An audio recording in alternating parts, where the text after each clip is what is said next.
Di video ini, kita akan melihat bahwa kesembuhan bukanlah sesuatu yang harus kita perjuangkan habis-habisan, melainkan sebuah anugerah yang hanya perlu kita terima.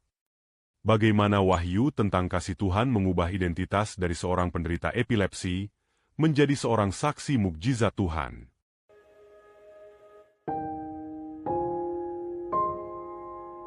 When I was 14 years old, I collapsed at high school and had a full-blown grand mal seizure. They found a brain tumor the size of a golf ball on my left frontal lobe, and it was embedded so far in my brain that they couldn't perform surgery or I would die. The doctors told me, "You're going to deal with epilepsy and bipolar disorder for the rest of your life." I didn't know God, didn't have any knowledge of the word, and for 15 years I took it as my cross to bear. Selama belasan tahun, pria ini menjalani hidup setelah diagnosa medis tanpa ada harapan untuk sembuh. Pria ini terjebak dalam identitas sebagai orang sakit. Hingga akhirnya, sebuah kerinduan muncul untuk mencari jawaban yang lebih pasti dari sekadar vonis dunia. Itulah yang membawa langkah pria ini untuk mencari kebenaran yang lebih dalam. Mari kita lihat selanjutnya. I came to Charis wanting to know, how does healing work?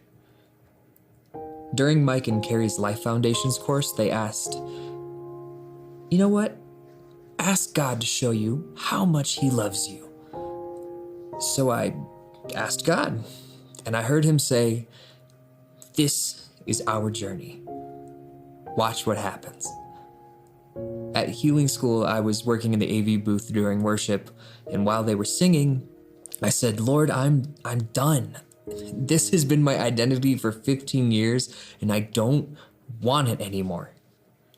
Immediately, Daniel Amstutz stopped singing and said, "Someone was just healed of a brain tumor." And I felt a crack in my head, and I started sobbing because I was like, ooh, that's mine. For 8 months, I stood on my healing. And during Healing is Here, I collapsed with the worst migraine I've ever had. I started having all of the seizure signs and feelings again.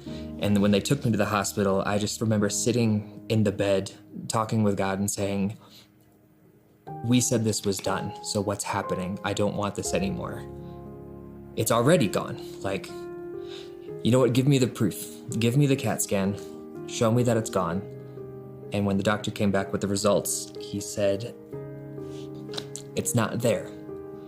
He even thought I was lying, because with what I was telling him about where it was located and what it was doing to me, he's like, "There's no way that it's just gone." And I knew that it had to be God.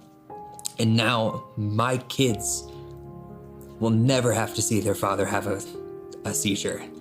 My wife will never have to experience it again.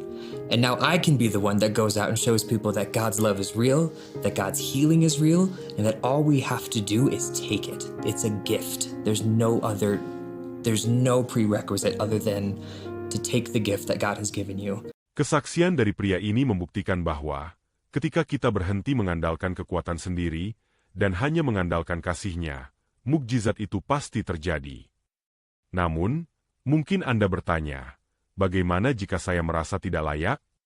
Bagaimana jika saya merasa bukan siapa-siapa di hadapan Tuhan? Mari kita belajar dari kisah seorang perempuan Kanaan dalam Alkitab yang memiliki keberanian untuk datang kepada Yesus.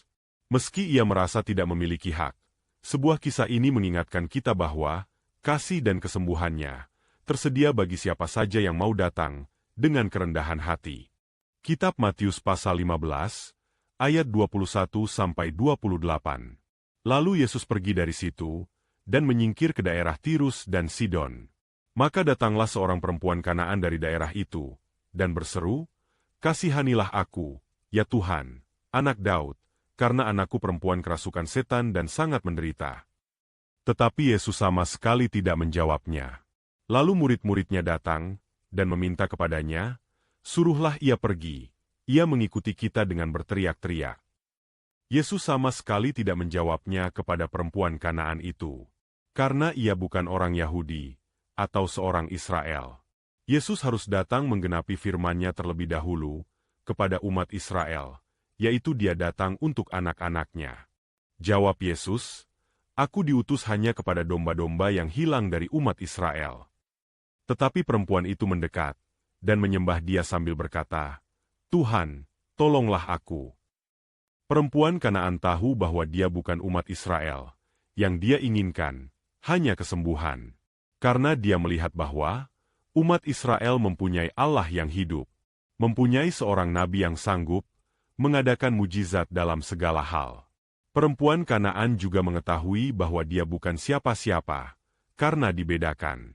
Bahwa Yesus harus datang untuk menggenapi kepada umatnya, yakni anak-anaknya. Jawab Yesus, "Aku diutus hanya kepada domba-domba yang hilang dari umat Israel." Yesus datang ke bumi, Dia diutus dari Bapa hanya kepada umatnya, berdasarkan perjanjiannya kepada Abraham, Ishak, dan Yakub. Tuhan yang memperkenalkan diri dan memberikan janji-janjinya kepada mereka, bahwa olehmu, semua bangsa akan mendapat berkat. Untuk itulah Yesus datang hanya kepada umat Israel. Tetapi janji itu akan berlaku juga bagi kita, ketika pekerjaannya telah digenapi di atas kayu salib. Perempuan Kanaan tahu bahwa dia bukan umat Israel. Yang dia inginkan hanya kesembuhan. Karena dia melihat bahwa umat Israel mempunyai Allah yang hidup, mempunyai seorang nabi yang sanggup mengadakan mujizat dalam segala hal. Perempuan Kanaan juga mengetahui bahwa dia bukan siapa-siapa, karena dibedakan. Bahwa Yesus harus datang untuk menggenapi kepada umatnya, yakni anak-anaknya. Tetapi perempuan itu mendekat dan menyembah Dia sambil berkata, "Tuhan, tolonglah aku." Seringkali kita hanya mengenal Tuhan melalui sejarah bangsa Israel atau lewat konten di media sosial. Mungkin pengenalan kita pun sebatas ibadah rutin setiap minggu. Namun, ketika penyakit mendera, seperti sakit kepala yang bertahun-tahun tak kunjung sembuh sebagaimana kesaksian tadi, kita mulai mencari tabib yang ajaib. Selama ini Anda mungkin hanya mendengar tentang kuasanya dari gereja atau orang lain, tetapi pertanyaannya, sudahkah saudara mengalami kesembuhan darinya secara langsung? Bagaimana caranya? Saudara hanya perlu datang dan merendahkan diri di hadapannya. Katakanlah kepada Dia, "Tuhan Yesus, tolonglah aku." Sebab Tuhan akan mendengar setiap orang yang berseru kepadanya, yang memanggil namanya dengan kerendahan hatimu itu. Dia tidak hanya mendengar umat Israel saja, tetapi Dia juga akan mendengar saudara, saat saudara datang mendekat kepadanya. Tetapi Yesus menjawab, "Tidak patut mengambil roti yang disediakan bagi anak-anak, dan melemparkannya kepada anjing." Di sini Tuhan menyamakan perempuan Kanaan itu sebagai anjing, dan anak-anaknya ialah umat Israel. Perempuan ini mulai sadar bahwa dia bukan apa-apa. Dia bukan siapa-siapa. Tetapi dia mempunyai iman. Perempuan ini percaya bahwa dia bisa berada dekat dengan sumber kehidupan itu. Sehingga imannya berkata, "Benar Tuhan." Namun anjing itu makan remah-remah yang jatuh dari meja tuannya. Dia pun sambil merendahkan diri, dia tetap datang kepada Tuhan, pada hambanya, pada Allah umat Israel. Walaupun keadaannya mustahil seperti dipisahkan, tetapi ia mau menyatakan bahwa ia juga milik dari tuannya, sehingga ia percaya dan mau tetap datang pada Allah yang benar. Maka Yesus menjawab dan berkata kepadanya, "Hai ibu, besar imanmu, maka jadilah kepadamu seperti yang kau kehendaki." Dan seketika itu juga, anaknya sembuh. Saudara, mujizat Tuhan pasti ada dalam kehidupan saudara. Mujizat Tuhan sungguh amat nyata, ketika Yesus penyembuhmu berfirman kepada saudara dan itu sangat mungkin. Engkau hanya perlu datang kepadanya. Engkau hanya perlu menyerahkan diri, walaupun engkau bukan siapa-siapa. Biarkanlah Yesus yang menyembuhkan saudara, bukan karena engkau layak, tapi karena engkau mau datang dengan kerendahan hati, engkau mau datang membawa segala penyakitmu, segala pergumulanmu, dan hanya datang kepada Yesus. Percaya, dan beriman kepadanya. Saudara pun pasti disembuhkan. Di dalam nama Yesus Kristus, terimalah kesembuhan daripadanya. Terima kasih Yesus. Amin. Sampai jumpa di video berikutnya. Tuhan Yesus mengasihi saudara.